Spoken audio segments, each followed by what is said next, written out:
Assalamualaikum warahmatullahi wabarakatuh. Waalaikumsalam. Selamat siang. Pada kesempatan pada hari ini kita akan melakukan podcast. Nah, sekarang podcast pada siang hari ini ya bertemakan tentang mudahnya bertransaksi menggunakan aplikasi DigiPay. Saat ini di tengah-tengah saya ini ada Kepala KPPN Purwakarta Bapak Muhammad Yusuf Salim. Kemudian ada juga narasumber dari rekanan kita, dari satker kita, yaitu dari Pak Fendi, BPS Subang. Jauh-jauh dari sini ya. Gimana rasanya? Jauh. Capek? Naik apa Pak? Naik Pak motor. Naik motor, Masya Allah. Berapa jam tuh? 1,5 jam. 1,5 jam, oh, mantap. Baik, hari ini kita akan berdiskusi Pak Fendi terkait aplikasi DigiPay. Kita tahu DigiPay ini sudah lumayan lama ya, sudah sejak 2019 atau 2020 itu sudah ada mulai diimplementasikan di seluruh satker dan juga rekanan gitu. Iya. Nah, di sini menarik sekali nih untuk DigiPay ini.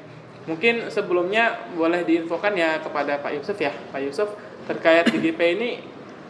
DigiPay itu apa ya Pak? Lalu manfaat dan keunggulannya itu apa Pak? Bisa dijelaskan mungkin Pak sekilas terkait DigiPay Pak? Oke, baik. Terima kasih Pak Sarul. Ya, selamat datang ke KPPN Purwakarta, Pak Andi. DigiPay itu adalah suatu program pemerintah yang mengintegrasikan satker-satker unit-unit terkait ya. Jadi yang mengintegrasikan kepentingan dari satker, lalu dengan vendornya dan juga dengan perbankan. Dan ini semua terintegrasi dalam suatu sistem. Dan sistemnya itu sangat mendukung sekali karena akan membantu proses mulai dari pengadaan barang jasa sampai dengan pemesanan dan sampai pelaporan dalam aplikasi dimaksud. Dan DigiPay ini integrasikan sistem marketplace dengan sistem digital payment dalam rangka penggunaan uang persediaan gitu, Pak. Ya, jadi dasar hukumnya ada dasar hukum Per 20 tahun 2019 dan terakhir kini diperbarui lagi dengan Perdijen nomor 7 tahun 2022. Dan ini lebih sempurna lagi, disempurnakan karena sudah masuk ke arah DigiPay 1. Ya. Lalu yang terkait dengan latar belakangnya ini karena kita hendak memberdayakan UMKM dan juga mendigitalisasikan UMKM. Dengan demikian maka UMKM itu setelah terdigitalisasi maka akan terbantu modernisasi pengelolaan keuangan negara dan juga perlunya terabsorb digitalisasi payment ecosystem ini, gitu Pak. Dan juga ini juga merupakan arahan dari Presiden kita dan juga dari Bu Sri Mulyani juga Menteri kita meminta agar program pelindungan pemberdayaan usaha mikro ini dijalankan pemerintah lebih fokus dan terarah. Ya, kira-kira itu Pak. Dan juga arah modernisasi dan digitalisasi pembayaran ini sesuai dengan semangatnya Undang-Undang Keuangan Negara. Kita diminta untuk melakukan digitalisasi dan modernisasi pengelolaan keuangan negara. Dan juga arah modernisasi dan digitalisasi ini adalah selama ini kita transaksi tunai itu diarahkan menjadi transaksi non tunai, cashless jadinya. Dan juga transaksi fisik yang biasanya ke teller bank, ya, itu karena kita juga mesti antri, waktu kita kebuang, energi kita kebuang, terus juga ada expense lain. Itu menjadi transaksi electronic banking. Jadi kita cukup di kantor saja menggunakan aplikasi, itu mudah, sangat membantu, sangat hemat waktu, hemat biaya dan segala macam. Jadi transaksi menggunakan CMS berarti ya, sekarang satker ya, CMS atau KKP gitu ya Pak? Betul sekali Pak Harul. Dan juga yang selama ini kita menggunakan paper based reporting itu sekarang menjadi digital reporting. Jadi kita semua sudah terdigitalisasi. Berarti laporan transaksi menggunakan UP itu ketika kita belanja pengadaan barang jasa itu laporannya sudah ada dalam sistem DigiPay itu ya Pak? Iya, berarti Pak? By sistem aja gitu ya? Betul sekali Pak. Untuk yang Pak Fendi nih, BPS Subang, gimana nih pengalamannya mulai DigiPay? Sejak tahun berapa Pak Fendi menggunakan DigiPay? Mulai pakai DigiPay itu semenjak tahun 2022 bulan September. Jadi kan bulan Agustus ada sosialisasi yang di KPPN Purwakarta yang ada Mas Arul juga kan, ada vendornya juga diundang, kita daftarin di situ. Terus sebulan kemudian kita justru yang semangat tuh vendornya juga semangat, pengen tahu dia punya beberapa marketplace punya pemerintah kayak Sipla, MMB, terus ini pengen punya DigiPay dia. Akhirnya ayolah kita bareng-bareng cobain. Ternyata kok enak cara pakainya. Terus bayarnya pun pakai virtual. Jadi kalau saya sih udah sering pakai virtual kayak bayar listrik pakai ya toko hijau itu Tokopedia kan. Jadi lebih gampang bayar listrik di IndiHome, Telkom, PDAM langsung bayar, paling cuma 10 menit selesai. Nggak usah kemana-mana, nggak usah ke kantor pos, harus store tunai kan, lebih enak kayak gitu. Jadi secara waktu, secara tenaga nggak banyak kebuang pakai digital ini Pak, lebih bagus, lebih cashless, pertanggungjawabannya ada, hasilnya lebih oke. Yang penting dikenali dulu dari tokonya, ini harus jelas dulu dari riwayat tokonya. Seperti itu Mas Arul. Kalau pengalaman dari satker kita di KPM Purwakarta tuh memang kendalanya pertama memang vendor, Pak Fendi, vendor. Tapi ini kebetulan ya bagus juga vendornya juga mau ikut dalam sistem marketplace DigiPay kita ini gitu. Mereka itu sebenarnya vendor itu gimana sih cara mengajak vendor supaya mau ikut ke DigiPay gitu kan? Karena banyak sekali vendor yang enggak gitu. Kemarin yang apalagi yang sebelumnya ini ya, sebelum DigiPay 1 nih harus punya rekening sesuai dengan rekening bendahara gitu. Iya. Strategi BPS tuh gimana tuh kalau mengajak vendor? Kan vendornya juga nggak lebih dari satu kan pasti kan ya? Iya. Gimana Pak Fendi? Sekarang udah punya 2 vendor. Kalau kemarin kan alhamdulillah kemarin tuh rekeningnya sama BRI. Kalau sekarang ada lagi yang banknya BNI. Tapi setelah diberitahu Mas Arul yang kemarin ada DigiPay 1, ada perantara dari bank ke bank yang lain itu bisa. Saya pengen nyoba, penasaran, pakainya apa? Ternyata pakai Doku kan, ya aplikasinya. Yang udah sering bayar pakai TikTok Shop mungkin udah biasa ada Doku kan. Jadi berarti pakai Doku nih, bisa kayaknya nih Pak Doku. Pengen cobalah saya, dari vendornya pun tertarik, cobainlah. Tak jual di DigiPay. Tampilannya pun enak, mirip di displaynya mirip Blibli, pas dibuka mirip Shopee yang web yang Shopee yang model web. Jadi lebih enak, kita pun pakainya enak gitu, lebih friendly pakainya, lebih mudah dipakai. Ini yang DigiPay 1 nih ya? Yang DigiPay 1 ya. Yang 002 gimana kalau 002 dari tampilan sebetulnya lebih bagus yang DigiPay 1, 02. Cuma 02 lebih dulu kelemahannya adalah hanya satu rekening. Kalau BRI harus semua. Sesama ini ya, sesama. Itu yang susah kita nyarinya. Sama rekeningnya bareng ya. Iya, itu yang susah. Dan DigiPay yang 002 dulu kan yang BRI itu tampilannya kurang menarik, tampilannya kurang e-commerce banget. Kurang e-commerce banget ya. Sekarang lebih enak dari segi tampilan, dari segi bayarnya lebih elit lah kalau udah pakai virtual account. Kalau dulu kan bayarnya ada kode yang dimasukkan ke CMS-nya kan. Ya, dulu ada kodenya. Ya gitu. Sekarang lebih enak, tinggal vendornya mau nggak ini transparan jualnya di DigiPay. Kan tinggal mau, sebenarnya kalau DigiPay ini kan antara transparan atau enggak. Kalau emang kita transparan ya nggak masalah. Atau juga semua di situ berperan antara PPK, pengadaan, bendahara, dan yang pesan kan. Ada empat orang di kantor itu yang berperan. Jadi semuanya tahu. Transparansinya lebih enak dibanding transaksi di luar DigiPay yang hanya paling suruh bendahara beli barang. PPK nggak tahu, pengadaan nggak taw. Sekarang sudah punya semua kan transparan, jadi semua transparan, semua terbuka, enak jadi. Sip. Jadi lebih nyaman pakai DigiPay 1 ya. Iya. Udah DigiPay udah enak, transparan semuanya ya. Iya. Nggak ada lagi tuh yang masa mesti yang beli mesti bendahara nih. Iya, bendahara nggak capek. Nggak tahu. Bendahara tinggal bayar aja. Iya, nggak usah repot-repot nyari barang. Udah ada yang pesen, ada yang kan kalau bedanya sama DigiPay 002, yang DigiPay 002 itu dari pemesan di approve PPK baru dinego sama pengadaan. Nah, kalau yang sekarang dipesan terus dinego sama pengadaan baru di-approve sama PPK. Jadi senego dulu ya. Dinego dulu. Kalau nggak deal balik lagi ke pemesan. Nego lagi nggak deal balik ke pemesan. Nego deal oke, di-approve sama PPK. Setelah PPK baru masuk ke vendornya. Iya. Terus untuk sekarang kita balik lagi ke Pak Yusuf ya, Pak Yusuf. Terkait DigiPay sekarang sudah beralih Pak Yusuf ke DigiPay 1. sesuai dengan tadi Pak Yusuf bilang di nomor 7 ya tahun 2022. Itu gimana prosesnya Pak Yusuf jadi DGP 1? Latar belakangnya seperti apa gitu Pak? Itu latar belakangnya juga karena banyaknya kebutuhan-kebutuhan yang harus ada penyesuaian Pak. Dan juga itu juga karena ada beberapa bukan kelemahan ya, sesuatu yang harus disempurnakan ya. Kalau sebelumnya kurang fleksibel, sekarang lebih fleksibel, dan juga sekarang lebih ada feature-feature yang lebih memberikan suatu kemudahan bagi satker maupun bagi vendor ya. Dan juga saya mau menginformasikan keuntungannya bagi para stakeholder, baik untuk satker udah jelas ya, lebih efisien, lebih praktis, lebih terintegrasi pengadaannya, dan pembayarannya lebih mudah, langsung nggak usah hitung pajak Pak ya. Dan juga untuk simplifikasi SPJ itu untuk satkernya sangat menguntungkan sekali. Lalu untuk vendornya nih, saya tadi udah disampaikan, saya akan menyimpulkan vendornya itu adanya kepastian pembayaran Pak ya. Nggak ada lagi tarsok lagi, nggak ada lagi itu ya. Kepastian pembayaran, terus juga yang lebih nggak kalah pentingnya, peluang menjadi rekanan satker lebih luas, karena dia tercantum dalam satu marketplace ya.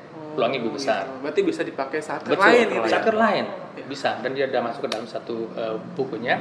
Dan juga satu lagi keuntungannya adalah dari sisi perbankannya ada lending facility. Jadi bisa mengajukan kredit karena dia sudah tercantum, sudah eksis dalam satu marketplace itu Pak. Nah itu dari vendor. Dari banknya juga akan punya pasar baru kredit. Dia punya, wah ini saya bisa berikan kredit kepada rekan-rekan yang baru, vendor-vendor yang baru ini bisa berikan kredit ke situ. Dan juga layanan target segmennya jadi mitra pemerintah juga. Itu. Oke, itu dari bank. Sekarang dari auditornya Pak. Nih, jadi banyak banyak keuntungan. Auditor itu dipermudah ya untuk pemeriksaannya, dan juga mengurangi fraud, dan juga sebagai sarana audit serta untuk membantu kepatuhan wajib pajak. Jadi sangat terbantulah auditor itu. Dan juga untuk kita juga ada. Kita untuk forecasting ya, cash management juga terbantu. Kira-kira itu Pak. Jadi semuanya ada di sini, semuanya ada ya. Betul. Dari satkernya sudah jelas tadi ya, dari vendornya pasti ada kepastian kepembayaran gitu ya. Dan bisa jadi mitra untuk seluruh satker ya. Dari bank juga punya ini nih, ada ya kan, ada keuntungan dia, ada bisa diprospek nih misalnya gitu ya. Ada profitnya masing-masing ya, sampai ke auditor untuk laporan mungkin ya Pak, untuk transparansinya gitu ya. Mungkin kalau yang dari BPS Subang nih, kira-kira menggunakan DGP itu lebih mudah atau lebih sulit transaksinya? Kalau transaksi dari pembayaran sangat mudah. Kalau yang udah biasa belanja online mungkin udah biasa pakai virtual account, udah tinggal klik masukin PIN selesai udah. Cuman ada beberapa satker kan memang masih belum pakai CMS, yang masih belum pakai, ada beberapa yang masih ragu-ragu, yalah pakailah. Mudah kok. Yang penting mau dia pakai dulu, mau dulu dicoba dulu. Mudah, cuman bayar, tinggal masukkan virtual account selesai. Nggak usah bayar tunai, nggak usah ke bank, nggak usah jauh-jauh kemana-mana, tinggal duduk aja di meja kantor, masukin virtual account selesai. Apalagi yang sering belanja digital tuh. Iya, kalau udah sering belanja di Shopee atau Tokopedia mungkin udah biasa. Sudah ada berapa transaksi Pak Fendi sekarang? Sampai sekarang nih. Kira-kira yang di DGP 1? Di DGP 1 ya. 4 transaksi. 4 transaksi ya. Senilai 28 juta kayaknya. Oh, berarti sekali transaksi berapa banyak langsung. Iya, kan kemarin mau ada acara sih di BPS, mau ada pelatihan, makanya beri perlengkapan sampai 27 juta. Oh, iya. Berarti bisa tuh nanti ke depannya pakai DGP terus tuh. Berarti bisa ngajak vendor yang lain Pak Fendi? Iya, mau nyoba. Tadi mau tanya dulu nih, vendornya selain vendor barang kayak makanan, catering kan bisa diajak juga kan ke sana kan dia. Mau nyoba ke mengarah ke segmen yang lain kayak percetakan, terus makanan dan minuman ya. Bisa kan gitu kan? Masuk ke sana ya. Ya, jasa ya, catering gitu ya. Catering ya. Kemudian kira-kira kalau DGP 1 nih ya, sekarang kan sudah pakai DGP 1 Pak Fendi nih, apalagi satker BPS Subang nih yang pertama kali DGP 1 nih. Kira-kira dari DGP 002 itu memang dari segi fitur kan banyak ya kelebihannya ya. Iya. Kalau kekurangannya kira-kira ada nggak ya? Kekurangan atau yang kira-kira mungkin ini perlu diperbaiki gitu Pak Fendi? Kalau dari segi display tampilan sudah bagus, cuman dari mungkin pas bayar pajaknya aja sih kemarin bayar pajak masih belum, mungkin masih pengembangan ya. Jadi sistem pajaknya nggak seperti yang di DigiPay 002 yang tinggal masukin virtual langsung jadi pajaknya. Ini masih pakai ada penghitungannya, cuman harus masukin ke CMS dulu penghitungannya. Beda. Cuman itu yang lain mah is good lah. Pakainya udah oke lah. Secara utamanya udah bagus lah, lebih baik lagi ya. Kan namanya masih pengembangan mungkin ya, baru launching tanggal 1 April kan. Baru bisa digunakan 1 April ya. Sebelumnya kan memang bulan Maret kemarin itu hanya daftar user aja tuh yang Satker dan user yang lain gitu kan. Oh iya, satu lagi itu kelemahannya. Bayarnya kan nyampe ke vendor H+1. H+1 hari kerja. Jadi kalau Anda bayarnya hari Jumat, jangan minta hari Sabtu nyampe. Hari Senin nyampenya.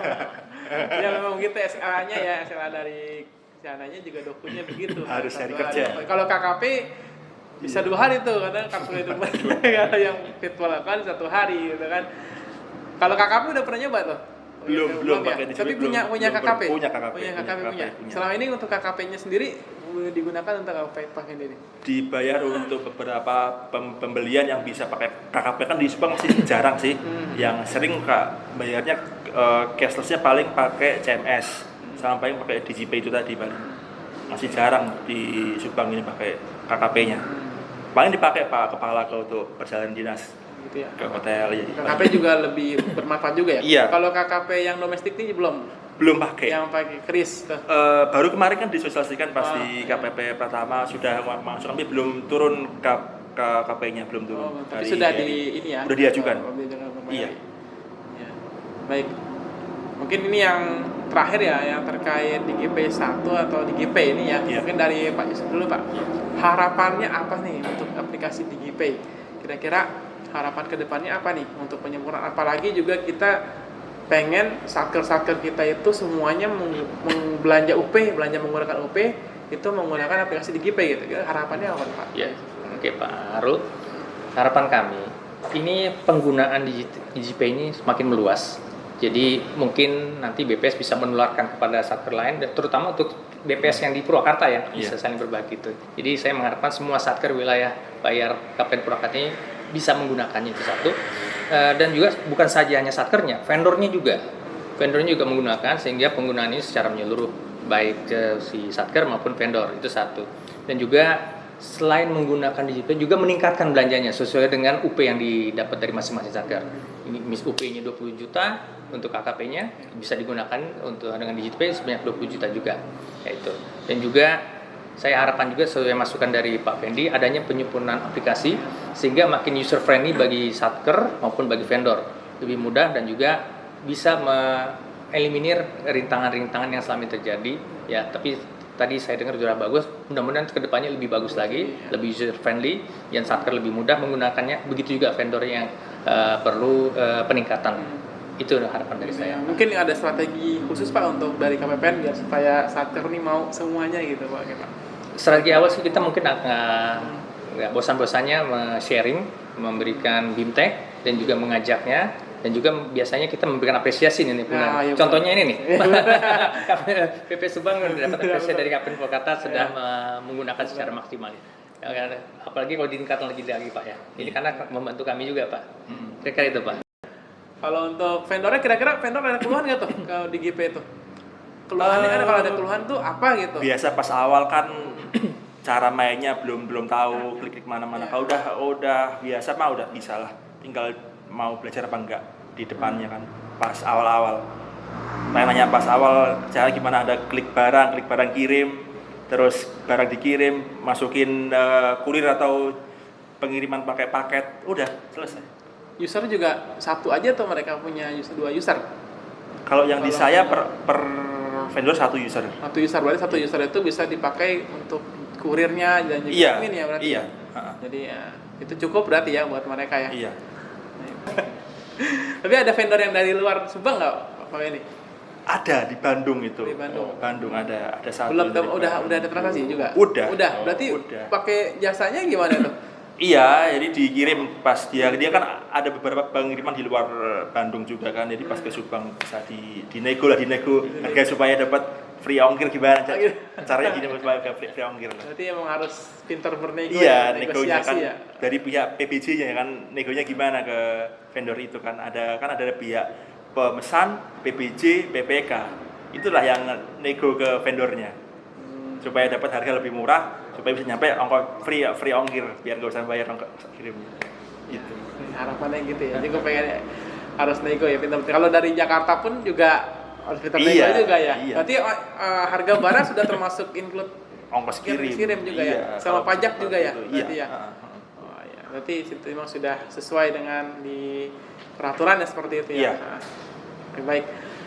Mungkin terima kasih Pak Yusuf, Kepala KPPN Purwakarta, dan Pak Fendi atas waktunya. Wah, panas-panas begini bulan puasa lagi ya. Semuanya menyempatkan hadir di podcast kita siang hari ini. Baik, demikian podcast Marangi pada siang hari ini yang berkaitan terkait mudahnya bertransaksi menggunakan aplikasi DigiPay. Kita semua berharap ya Satker bisa menggunakan aplikasi DigiPay untuk transaksi UP-nya. Karena menggunakan DigiPay ini mudah ya. Tadi sudah dijelaskan keuntungannya bagi Satker, bagi vendor ya, supaya bisa memajukan perekonomian Indonesia menjadi ke arah yang lebih baik lagi. Demikian dari saya Azharul Iman. Selamat siang. Assalamualaikum warahmatullahi wabarakatuh. Waalaikumsalam warahmatullahi wabarakatuh.